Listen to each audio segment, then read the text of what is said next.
Hello, everybody, and welcome back to another episode of the Rogue Agent Answers. My name is the Rogue Agent. Some people call me David Lewis, and every week I answer one of the many life insurance related questions that I've received from clients, from email subscribers on the daily email list, questions floated to me from across the interwebs, in the comments sections, which I know you're not supposed to read, or just interactions that I've had with people in real life over the past 20 years, which is a long time. And some of these questions I just scribbled down on scrap pieces of paper. Some of these are stuff I've written down on my phone. Some of it is on Post-it notes scattered all over the office. And every week I answer one of those questions. So if you'd like to ask your question, drop them in the comments section or join my email list for more life insurance tips and advice at monogenics.com. monegenics.com. And now for this week's question. So this week's question is about a specific rider on a specific life insurance company's contract, their whole life contract. And I've gotten this question from prospective clients, and sometimes, some of my clients will kind of forget how this works. And so I go over it with them again. I've also gotten this question from other agents, policyholders. I'm not sure why, but I have some emails, and one in particular I remember very well is a guy who called me up and asked me. He's actually doing business with his agents were, I guess, fairly well known on YouTube, and I looked him up, and I recognize the name and everything, and they are kind of, I don't want to say they're famous, they're just kind of well known. Anyway, it's about Penn Mutual's flexible protection rider, which is a way to do term blending. So if you're not familiar with how this works, this might be a little too in the weeds. But anyway, it's about their FPR, flexible protection rider, on their life insurance policy, which is a way to do blended whole life, which is good for building sometimes high cash values. It can either be used to increase the death benefit and kind of lower the cost, so to speak, on their whole life,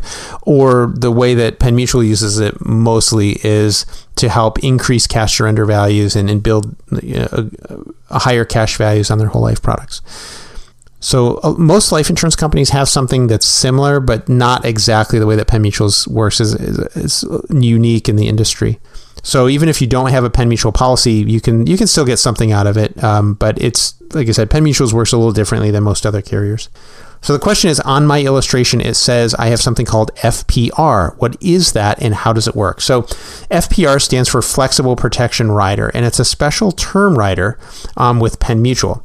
So several years ago, I would say more than several years ago, it's probably going on now, like I would say at least 10 years. I changed the way I designed some of the whole life policies with Penn Mutual, and their FPR to use their FPR rider, the FPR is the FPR rider. It's Flexible Protection Rider. It's Flexible Protection Rider, but in a lot of cases this works better than just using a base plus paid up additions, which a lot of agents, especially a lot of the infinite banking agents, use.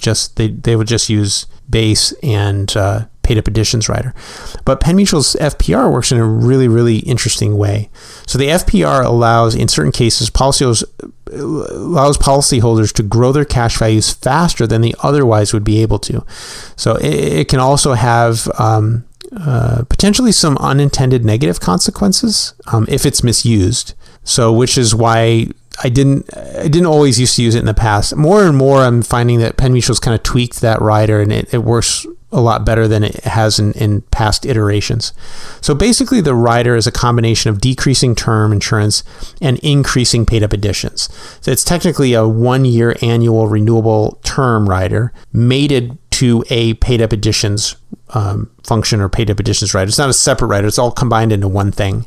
So it's what it's used is they use it to add more death benefit to the base whole life policy, and then to add some premium flexibility to the policy. And if it's used correctly, it can increase the long-term cash value of the whole life policy. So each year, the flexible protection rider premium will be used to purchase a combination of 1-year term insurance and dividend-paying paid up additional insurance, or PUAs. The amount of 1 year term insurance that's purchased each year plus the amount of PUAs purchased is going to equal what they call a face, the target face amount or face amount of the rider. So the face amount of the rider is not necessarily the same as the total death benefit of the rider, because the total death benefit is going to be a combination of that term insurance plus the paid up additions. So some of the paid up additions are in dividends and helps grow the death benefit. So that's not going to be exactly the same, but the face amount is generally equal to this initial starting term death benefit when the policy is issued. So, and then each FPR premium is going to reduce the amount of term insurance that's purchased the subsequent years because as the paid up additions increases in the policy, the term goes down. So let's say it's $100,000 that you're buying. Each year that FPR premium is being paid. Some of it's going to pay for the cost of the term, some of it's going to paid up additions, and as the paid up additions goes down, as the paid up additions on the policy goes up within that rider, the term in the rider is coming down because you don't need to buy as much term to hit that target face amount. So effectively what's happening is you're converting the term portion of the policy into permanent dividend paying whole life insurance. That's not exactly mechanically how it works, but if you look at it, you're just buying less term insurance, is quote unquote converting the term into whole life.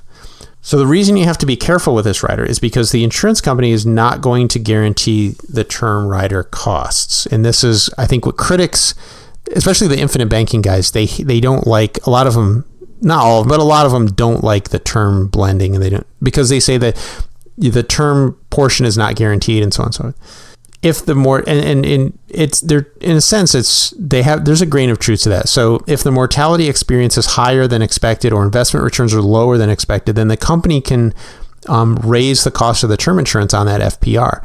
So Penn has never done this in the history of its term rider, but they are contractually allowed to if needed.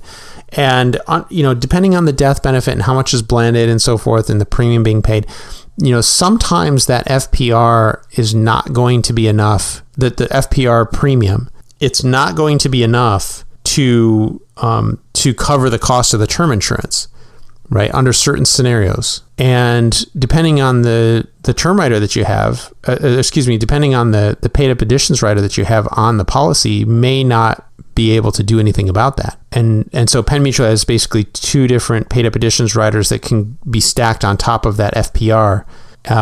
One allows you to buy down the term insurance faster. That kind of gets you out of that mess. The other one, it adds to the death benefit and kind of grows the death benefit in cash value a little bit faster.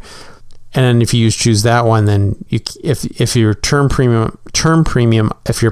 FPR premium for whatever reason isn't enough to cover the cost of the term on the FPR, then you're out of luck. The carriers, they're not going to allow you to pay more. They'll just decrease the face amount, which could run into MEC issues and some other. But basically, the way that you kind of get around this is the agent just has to do a really good job on the policy design. Don't try to push things too hard on the term blending, and also, do a little bit of stress testing on it, meaning, set the assumed dividend rate to 0 so that you're not getting any dividends, and then see if the FPR still pays off. And if it doesn't pay off, in other words, if it crashes and burns at some point, if there's no dividends, it means that it's a little too aggressive and you need to change the policy design. So Penn Mutual allows you to illustrate a no dividend scenario, meaning if Penn Mutual never pays dividends, they allow you to show what the effect of that is. And on the FPR, you want to show an illustration where, or be shown an illustration where there's no dividends, because you want to know, under the worst case scenario, does this rider still work, or am I going to somehow get stuck with a policy where it just kind of implodes on me? So you want to know, you want to see that with the effect of that is. So under the worst case scenario, if it still works, then it's fine. Use it. Another thing I'll do on my own policy designs, if I'm designing something for a client or for myself, is design policies with very high paid up additions payments every year. So it reduces the term insurance portion of the rider substantially. And if you have the PUA payment set really high, then there's very little risk of that of things going wrong. So after a while, the term portion of the policy is just completely replaced with the permanent whole life insurance. Again, if the paid up additions rider payments are high enough, then you don't have much to worry about. So as a side note, for very risk-averse clients, I might use Penn Mutual's accelerated permanent paid up additions rider, which is one of the 2 riders that Penn Mutual offers of paid up additions rider. So that rider allows the policyholder to pay down the term portion of the policy even quicker and on demand. And that almost completely eliminates the risk. As long as you can make additional PUA rider payments on top of what you're already doing in the FPR, then you don't really run into a risk of the thing blowing up, because you can always just pay down the term insurance faster. Otherwise, I'll schedule enhanced permanent paid up additions rider for clients, maybe for a limited number of years to force the payoff of the term rider more quickly. And for clients that aren't worried about it, and if you set it to zero dividend and the thing is fine, you can stretch out the payments a little bit longer, and the policy performs very, very well. So when the PUA purchases you make through this rider are equal to or greater than the face amount of the rider, then then it's basically over. You can't make any more. There's no more 1-year term insurance left. No term insurance is purchased, and then all future FPR premiums are used to buy paid up additions, and that's it. It's a great rider when it's used correctly and when it's designed well. It helps boost up the cash value in Penn Mutual's policies. It's a really, really good way to get more cash value accumulation out of their whole life product, their accumulation focused whole life. So just in case anybody was wondering, anybody else was, since I've had this question come up a couple of times, a lot, whenever somebody is looking at whole life, Penn Mutual is always a name that comes up. I hope that clears up any confusion. But if you still have questions, feel free to contact me through the website, sign up to my email list or whatever, and get a hold of me. Okay, that's it for this week's question. If you'd like to add your question to the list, just drop them in the comment section or send me an email. And if you want more life insurance tips and advice, just head on over to monogenics.com, monegenics.com, and sign up for my daily email list.